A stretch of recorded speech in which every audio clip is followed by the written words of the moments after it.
சிவாஜி கணேசன் ஓரங்க நாடகங்களின் சக்கரவர்த்தி ஒரு முழு தொகுப்பு. வணக்கம் நேயர்களே, இன்னைக்கு நாம பார்க்க போற விஷயம் ஒரு பொக்கிஷம். ஓரங்க நாடகம்னா என்ன தெரியுமா? ஒரு படத்தோட கதையிலேயே வர்ற நாடகத்துக்குள்ள நாடகம். 1950-60களில் இந்த முறை ரொம்ப பிரபலம். ஏன்னா அரசாங்க தணிக்கை துறைக்கு தெரியாம அரசியல் விமர்சனங்களை வசனங்களா வைக்க இதுதான் வசதியா இருந்துச்சு. இந்த ஓரங்க நாடகங்கள்ல தனி ஒரு மனுஷனா நின்று மிரட்டினவர் நடிகர் திலகம் சிவாஜி. அவர் செஞ்ச அந்த சாதனைகளை வரிசைப்படி இப்ப பார்க்கலாம். முதலாவதா பராசக்தி படத்திலிருந்து ஆரம்பிக்கலாம். ஆரம்பமே அதிரடி தான். 1952 தன்னோட முதல் படமான பராசக்தியிலேயே சிவாஜி ஒரு வித்தையை செஞ்சிருப்பார். ஏழ்மையை மறைக்க தங்கை முன்னாடி பைத்தியக்காரன் மாதிரி நடிச்சிருப்பார். அப்போ ஒரு சித்த பாடல் ஆரம்பிச்சு, கள்ளைத்தான் மண்ணைத்தான் காய்ச்சித்தான் குடிக்கத்தான் கற்பித்தானா அப்படின்னு பேசிட்டு சிரிப்பார். அதுக்கப்புறம் பாருங்க, அறிவிப்பு செய்பவன், ராஜா, மந்திரி, நாட்டிய பெண், சாதாரண குடிமகன்னு ஒரே ஆளா நின்று 5 கேரக்டர்களா மாறி மாறி பேசி நடிச்சிருப்பார். மழை பெய்யறத கூட மந்திரி கிட்ட கேட்டு தெரிஞ்சுக்கிற மன்னர்களையும் மூட நம்பிக்கையில இருக்கிற மக்களையும் நையாண்டி செஞ்சு கலைஞர் எழுதின வசனங்களை சிவாஜி பேசினப்போ தியேட்டரு அதிர்ந்து போச்சு. பணம் இல்லை மகாராஜா, தேர் யூ ஆர். பணம் இல்லையா? அரோகரா. வடமலையானுக்கு காவடி எடுங்கடா சர்வத். அடுத்து 1953 அன்பு படத்துல ஷேக்ஸ்பியரோட புகழ்பெற்ற ஒத்திலோ நாடகத்தை தமிழ்ல பேசி நடிச்சார். இதுல பத்மினி டெஸ்டிமோனாவா நடிச்சாங்க. இதே ஒத்துழைவை மறுபடியும் ரத்த திலகம் படத்துல சாவித்திரியோட சேர்ந்து செஞ்சிருப்பார். அந்த ஒத்துழை கேரக்டருக்காக 1906 பெர்சி ஆண்டர்சன் வடிவமைச்ச அதே மாதிரியான உடையை போட்டுக்கிட்டு எகிப்திய கருப்பு ஒப்பனையோட சிவாஜி செஞ்ச அந்த நடிப்பு உலகத்தரமா இருக்கும். வங்காள நடிகர் உத்பல் தத்தாவோட கம்பீரமான குரலுக்கு சிவாஜி கொடுத்த அந்த வாயசைப்பு அத்தனை கச்சிதமா இருக்கும். If you bethink yourself of any crime unreconciled as yet to heaven and grace, solicit for its trade. அடுத்ததா கவிஞர் கண்ணதாசன் வசனம் எழுதின இல்லற ஜோதி. இதுல அனார்கலி நாடகம். சிவாஜி இளவரசன் சலீமாகவும் பத்மினி அனார்கலியாகவும் நடிச்சாங்க. இதுல தென்றல் நடை வீசும் வீரரே, தென்றல் கண்ணதாசனோட பத்திரிகை பேரு. உண்மை உதயசூரியனை போல வெளிக்கிளம்பி விட்டது அப்படிங்கிற வசனம் திமுகவை சின்ன குறிக்கிற மாதிரி அப்படின்னு வசனங்களுக்குள்ளேயே அரசியல அழகா வச்சிருப்பாங்க. நீ கேட்க முடியாதபடி கோட்டைச்சுவர் தடுக்கிறது. என் இருதயத்திலே சித்திரமாக அமைந்துவிட்ட என் காதல் ராணி அனார்கலிதான் என்பதை நீ காண முடியாதபடி. அமரர் கல்கியோட கதையில வந்த கல்வனின் காதலி படத்துல சிவாஜி ஆடிய அந்த தெருக்கூத்து இன்னைக்கும் ஒரு அதிசயம். திருச்சி கொள்ளிட கரையோரத்துல வாழ்ந்த ஒரு கள்ளர் இளைஞனோட கதை.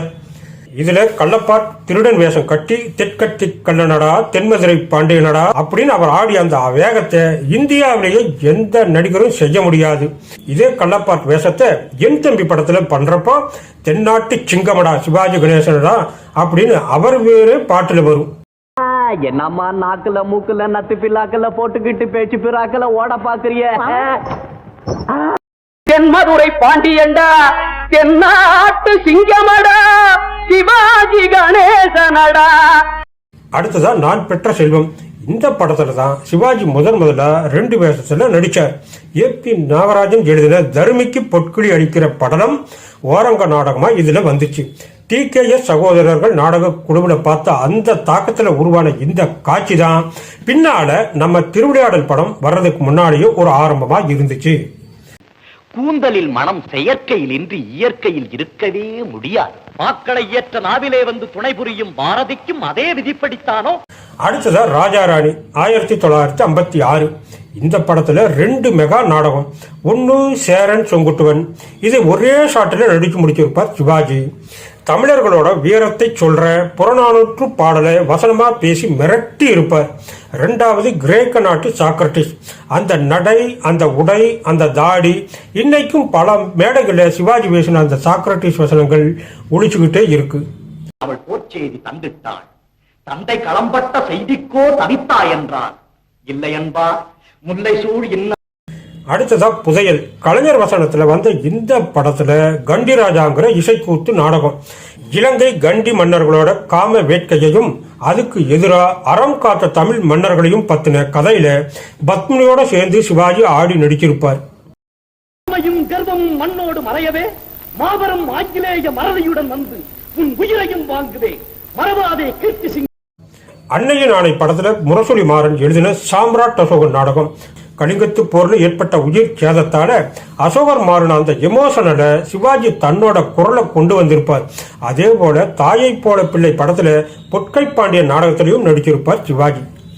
ஆந்தையும் வவ்வாலும் அலைகின்ற இந்த நேரத்தில் கழுகும் கோட்டானும் குடியிருக்கும் இந்த இடத்தில் தாங்களா?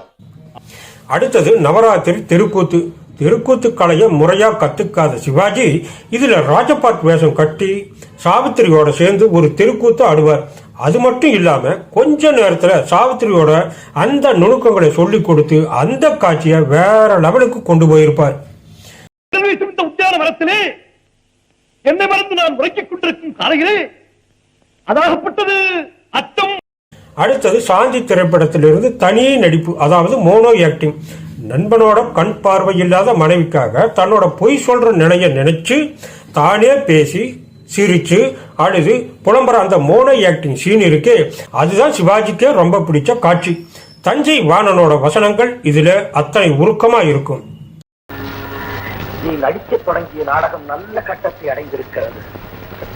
இந்த நாடகம் இப்போது முடியாதாம். ராமன் எத்தனை ராமனின் படத்துல மராட்டிய மாவீரன் சிவாஜியா நடிச்சாரு. கண்ணதாசன் எழுதின அரசியல் அனல் பறக்கிற வசனங்கள் அதுல அதிகம். என்றே முழங்கி இறையெடுக்க துடித்த வேங்கை போல் எங்கே பகைவர் என்று தேடி கரைபடியாது என் அன்னை நாட்டை காப்பே. அடுத்தது வியட்நாம் வீடு. ரிட்டையர் ஆகி வீட்டுக்கு வந்த பிரஸ்டீஜ் பத்மநாப ஐயரோட மனக்குமுறல 4 நிமிஷம் பிராமண தமிழ்ல பேசி உருக வச்சிருப்பார். இது ஓரங்க நாடகம் இல்ல, இது ஒரு மோனோ டைப் ஆக்டிங். திடீர்னு நோக்க 55 வயசு முடிஞ்சு போயிடுத்து, நீ ரிட்டையர் ஆயிட்டா ஆத்துக்கு போடான்னு சுட்டானு. எங்கிருந்தோ வந்தால் படத்துல ஜெயலலிதாவோட சேர்ந்து சாகுந்தலை நாடகத்துல நடிச்சதோட இல்லாம பாரதிதாசன் ஔவையார் மாதிரியும் நடிச்சு காட்டியிருப்பார். என்னத்த பாடுறது, அதான் எல்லாரும் பாடிட்டானுவல, இருந்தாலும் பய சொல்லிவிட்டான். சொர்க்கம் படத்துல ஜூலியஸ் சீசரா நடிச்சப்ப சீசருக்கு இருந்த வலிப்பு நோயை யாருக்கும் சொல்லாம தானா நடிச்சு காட்டி இயக்குனரையே ஆச்சரியப்பட வச்சிருப்பார் சிவாஜி. நான் நீதி காப்பவன், என் நீதி நிலையானது, உங்கள் சுயநல நீதிக்கு புறம்பானது. பாபு படத்துல கீசக வதம் நாடகத்துல பீமனா நடிச்சு பெண் வேஷத்துல வர நல்லெண்ணத்தை காட்டியிருப்பார். கண்ணே துரோபதா, அந்தளர்ந்த தாமரை போன்ற உன் முகம் இன்று ஏன் மாறியது? ஞானமொழி படத்துல தன் மகளை பார்த்துட்டு தான் யாருன்னு சொல்ல முடியாம தவிக்கிற அந்த ஆண்டனியோட மோனோ ஆக்டிங், அந்த சிம்மக்குரல்ல லாரன்ஸ்னு அவர் கூப்பிடுறப்போ மொத்த தேட்டரும் அப்படியே நிசப்தமாயிடும். ராஜபாட் ரங்கத்துறை சிவாஜி கணேசனோட மொத்த நடிப்பையும் ஒரே படத்துல பார்க்கணும்னா இதுதான் அது. ஹாம்லெட், தூக்கு மேடைக்கு இழுத்துட்டு போற பகத்சிங், தீண்டாமைக்கு எதிராக பாடுற நந்தனார், அப்புறம் திருப்பூர் கொடிகாத்த குமரன், இப்படி 4 விதமான நாடகங்களை தன்னுடைய திறமைய மொத்தமா கொட்டியிருப்பார் நடிகர் திலகம் சிவாஜி. கடைசியா சினிமா பைத்தியம் படத்துல வாஞ்சிநாதனா வீரவசனம் பேசுறது, கிரகப்பிரவேசம் தெருக்கூத்துல ராமனாகவும் ராவணனாகவும் ஒரே நேரத்தில் நடிச்சதுன்னு சிவாஜி கணேசன் ஒரு நடிப்பு பல்கலைக்கழகம்னு நிரூபிச்சிருப்பார். இப்படி பல படங்கள ஓரங்க நாடகங்கள் மூலமா தமிழ் மொழியையும் கலாச்சாரத்தையும் அரசியலையும் மக்கள் கிட்ட கொண்டு போய் சேர்த்த நடிகர் திலகம் சிவாஜி கணேசனை நாம என்னைக்கும் மறக்க முடியாது. உங்களுக்கு இதுல எந்த படம் ரொம்ப பிடிக்கும் கமெண்ட்ல சொல்லுங்க. அடுத்த வீடியோல பார்க்கலாம்.